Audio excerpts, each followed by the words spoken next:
Hi everyone! Ito na po ang update sa snowstorm dito sa Ottawa sa araw na ito, February 13, 2025. Matinding pag-ulan ng niebe ang bumagsak sa Ottawa na may hanggang 27 cm snow ayon sa Environment Canada. Dahil dito nagkaroon ng mga pagkaantala sa transportasyon at ipinatupad ang severe storm schedule para sa OC Transpo buses. Masyadong makita yung daan. Tingnan sa daan. Maraming naglinis na dyan kanina. Ito na lang snowstorm.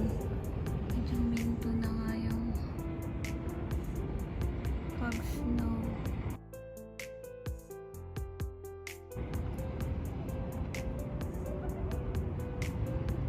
Marami pa din snow.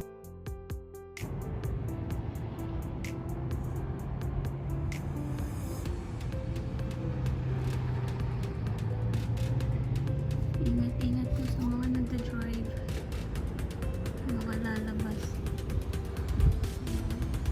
ng kalsada sa monetize. Bawal na ito mga sasakyan dito.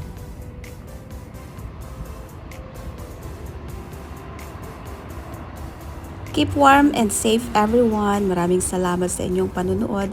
Hanggang sa muli. Bye!